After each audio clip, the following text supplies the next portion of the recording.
This will be the first of perhaps two debates, but the second one, well, I mean, we've got to get through the first one first, right? And there's probably more at stake for Joe Biden here.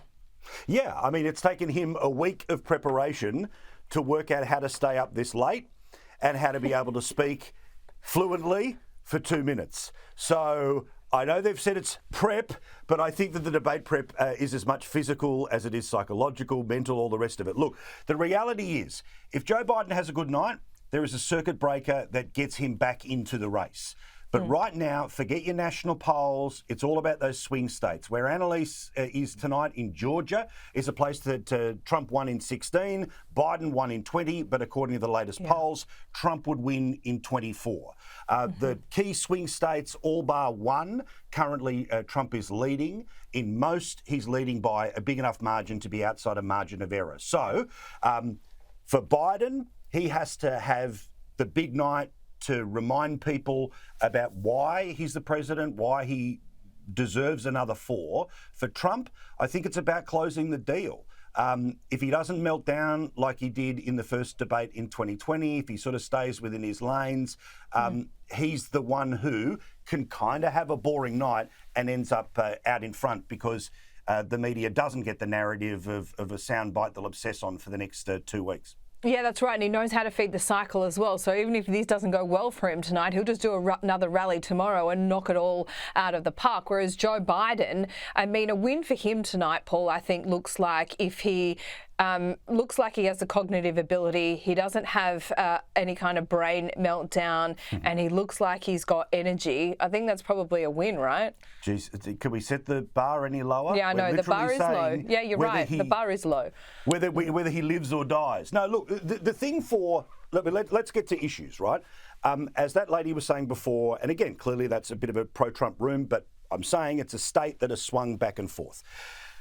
If it's about immigration, if it's about inflation, if it's about the economy, Trump wins by such a margin. And amazingly, in polling that includes the New York Times, Trump is trusted in the swing states on being a better defender of democracy than Biden is. So that gives you an idea that Biden's disapproval levels are higher than Trump's. So if you're trying to look at this for, which is the lesser of two evils, according to the current polls, according to the swing state calculation, that is all Trump. Now, Biden thinks that he can just say democracy, democracy, January 6th, criminal, criminal, criminal, and he wins the debate.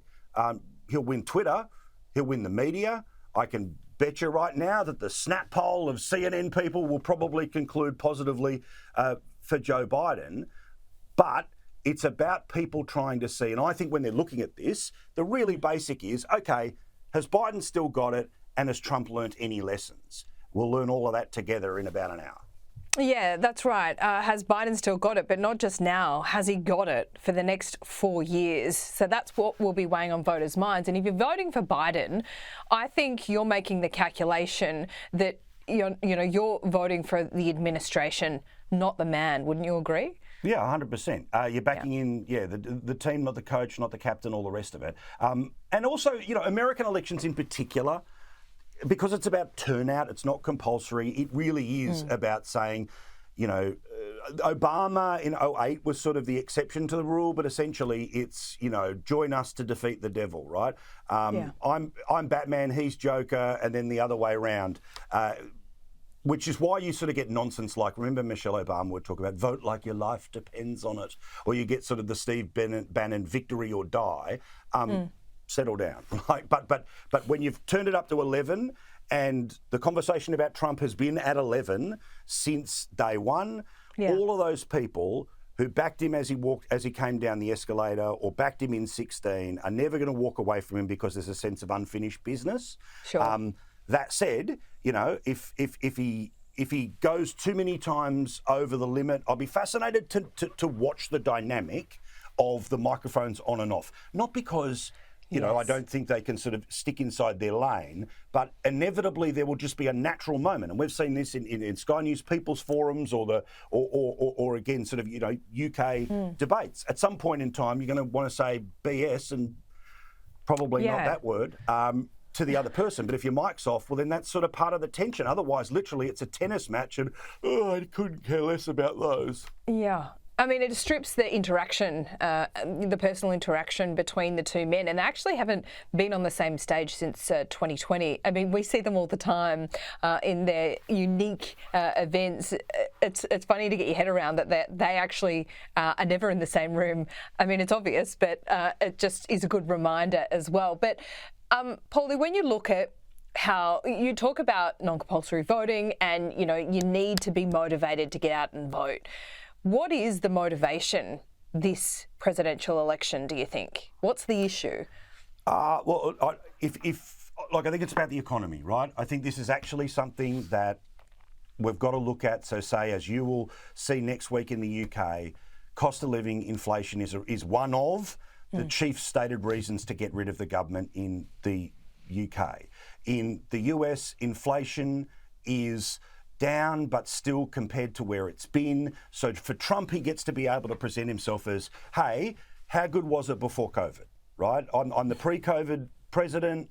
Yes, lots of noise, mean tweets, all the rest of it, but, tax cuts, wages, all the rest of it, right? And he's been able to successfully, ram it down people's throats about what the perception of that economic time was versus Biden saying, I'm the rebuild guy and, don't knock over the sandcastle because we've worked so hard to build it. But if you're sitting in suburban America, and again, I'm going off the polls that go from the leftiest of news organisations to the most Republican that's out there, and it is inflation at the top of the tree. And again, it's a bit of a lesson to the people here. It doesn't matter what the national figures say. It doesn't matter what the headline figures say. No. What is the experience of the everyday person?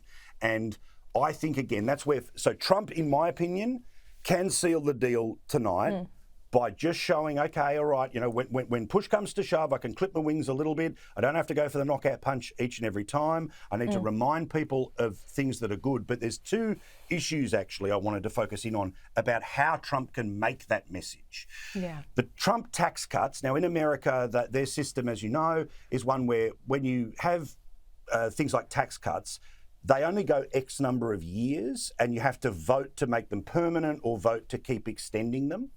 So all of those people who got a tax cut in Trump's first term, that's all about to run out in Biden's second or a chance to extend it for Trump's second term. So Trump's message is going to be, vote for me and I extend those, vote for him and they go up. Biden says the reason they have to go up is because too many rich people ended up getting the tax cuts, not enough normal people got the tax cuts. But again, the tax cut politics is so, we think it's ingrained here. It's in the DNA. And as for the southern border, Biden's going to have his talking points about there was a deal going through the Senate, rah. Reality is millions, literally millions of people have crossed across the border.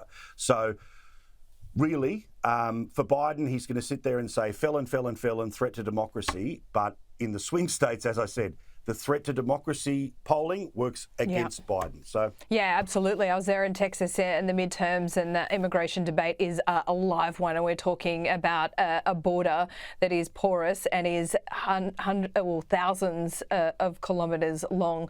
Paul, just before I let you go, you're a bit of a Rain Man when it comes to data. I know you look at these swing states. You're right into the numbers. You'd be looking at 6 or 7 swing states.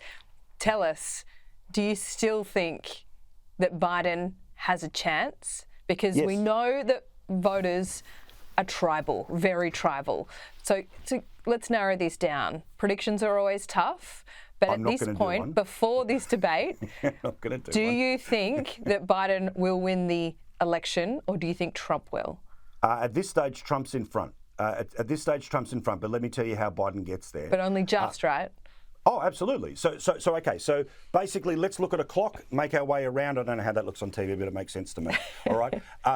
Michigan, Wisconsin, both of those will probably go blue. However, Pennsylvania, Georgia, Arizona, and Nevada. There we go. Or the other way around in the mirror. Yep. Those are all things that Trump is expecting to win. Now, Republicans don't normally win in Pennsylvania, and Republicans haven't won in Nevada for decades. So if you take those two and put them in the middle, but you say Arizona and Georgia, traditional Republican, then I think that's the two states. Yeah. Now, interestingly there, if you want to know why Nevada keeps coming up as something potentially for Trump, because he's promising not to tax tips. And in a service industry state like Nevada, Vegas in the middle of it, to have a policy that says you don't pay tax on your tips, guess what? Biden has to match that or he's going to lose Nevada, which means Pennsylvania. So hang on, hasn't Trump just invented an issue here? Is anyone's tips taxed? Look, I don't know what the situation is. I'll be very honest with you. I don't know how it works. Isn't that the whole point of tips?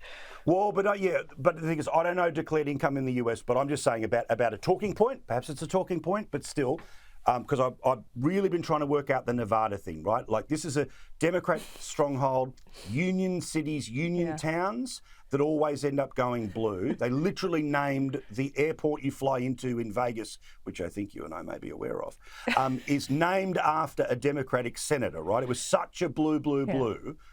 But that thing flipping is fascinating. So in terms of that prediction, I just repeat, right? About 6 states that matter. You can give 2 to Biden. You can give 4 to Trump at this stage. But if Nevada and Pennsylvania, watch those polls. Currently, Trump is outside of margin of error on both of those. If they move, Biden moves. All right, we've been trying to work out Vegas for absolutely years. A study tour might be required, Paul. We'll leave it there. Great we'll see idea, you soon. See ya. I thought you might like that. We'll see you a little later on.